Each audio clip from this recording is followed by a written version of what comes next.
All right, so you guessed it. Today we're going to talk about those Florida Gators.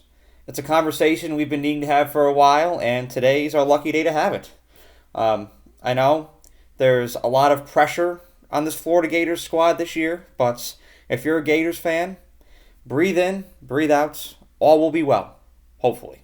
Yes, it will be okay.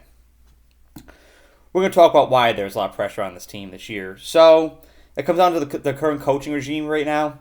Billy Napier is going into his third year as Florida's head coach. His first season, 2022, he went 6-7. His second season last year, 2023, he went 5-7. So, 2 years in his tenure as Florida's head coach, he is 11-14, and that does not meet Florida standards. There's a very high standard in Gainesville. Now, granted, to Billy Napier's defense, and he addressed this several weeks ago, it truly takes 3 years for a new head coach to get his team in. It does. You got to go through 2 recruiting cycles, hit that transfer portal a little bit. You got to use that mechanism that's ever so present in college football now. Use that to your advantage, and you get your team in there in your third year. He said that he feels like for the first time in his tenure in Florida, he truly has his team that he assembled himself. So, if you're a Florida fan, you have that confidence knowing that going into the season, but it also ramps up the pressure because there's no excuses and you've got to deliver. Florida fans and donors are starting to get impatient because you don't want to see your rival Georgia continue to stack up SEC championships, national championship appearances, national championship wins, while you're sitting, hovering around 500, seeing Alabama win, seeing LSU win. Now you got Texas in your conference. You don't want to see everybody outgaining you if you're in Gainesville. No pun intended.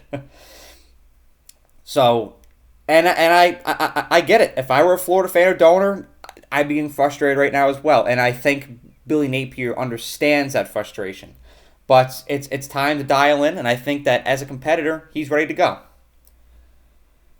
So, to give a little outlook of Florida's season this year, it is very much an uphill battle. It is a very unforgiving schedule, and when you evaluate these Gators at the end of the season, you have to consider this factor here. Their schedule. It's insane. Just look at the month of November alone. Their month of November, I think, is the hardest November in all of college football when it comes to schedules this year. They have to play Georgia and Jacksonville. I wish it was in Gainesville or Athens, but it's in Jacksonville. It's another topic for another day. They have to go to Austin to play Texas. That's daunting. They host LSU. They host the Rebels of Ole Miss. And then they go to Tallahassee to play Florida State. There's a good chance that all of those are against ranked teams. And that is tough. That right there is 5 games. And I think it would be considered a success if Florida can win 3 of them.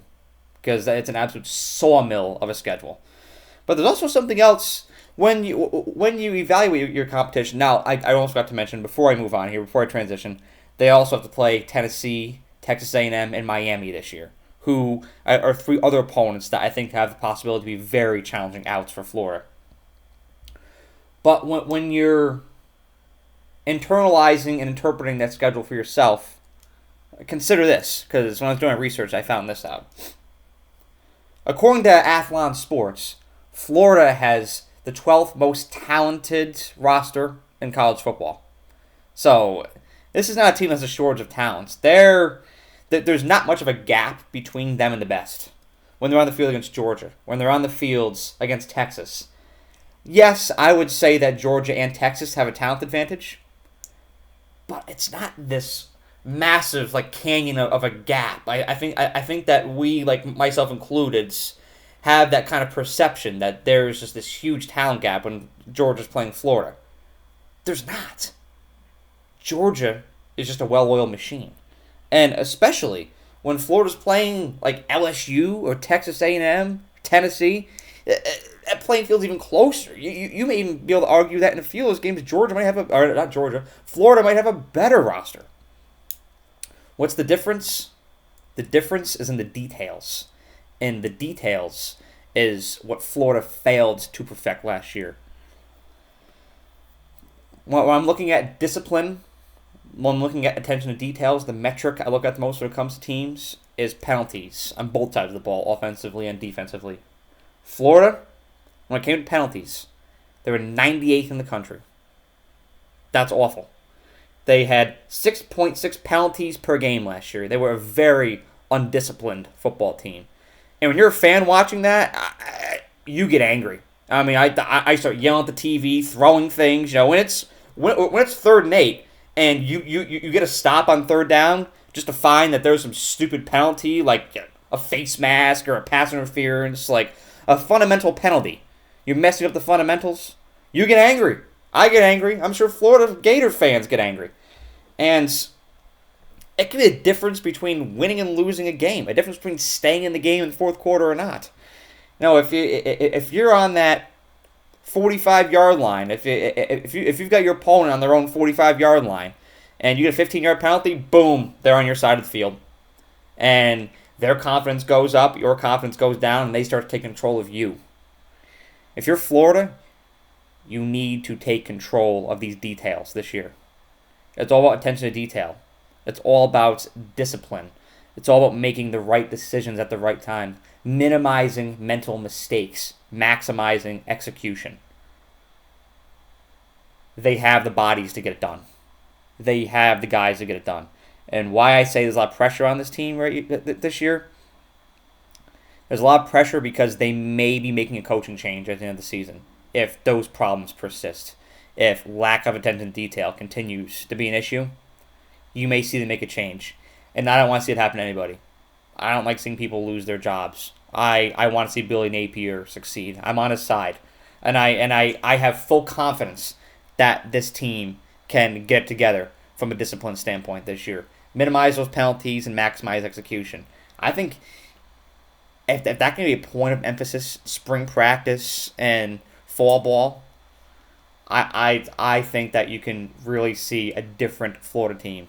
Like that Florida team that beat Tennessee last year. If you can see that on a more consistent basis, this team can be ranked.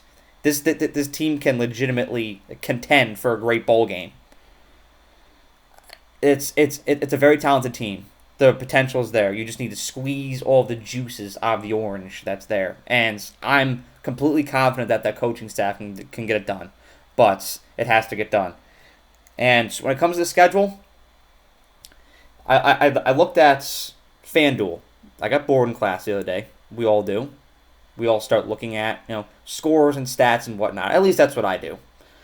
I was on FanDuel, just casually scrolling, looking at their projected win totals for every college football team this year, and I was in the SEC. So I made a pit stop, the Florida Gators. And FanDuel has them at 5.5 wins this year for their win total. I think Florida can exceed that. I think if Florida can get 8 wins with this schedule, I would consider this year a success. Because that November is absolutely grueling.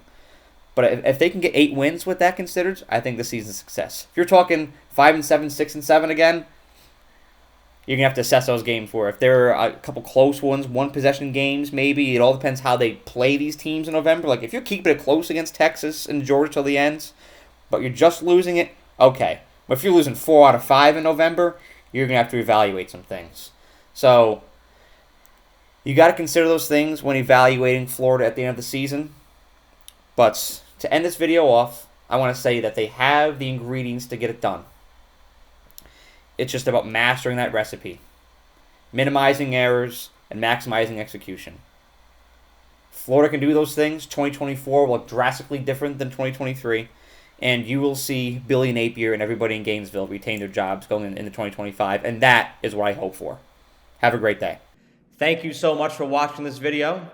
I really appreciate you and the time that you took out of your day to watch the video. And if you enjoyed it, please be sure to like the video and share it, as well as subscribe to The Era.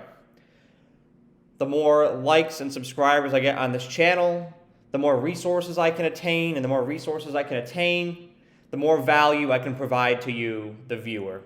And that is how I show my appreciation for you for the time that you devote to watching my videos. So thank you so much, and have a great day.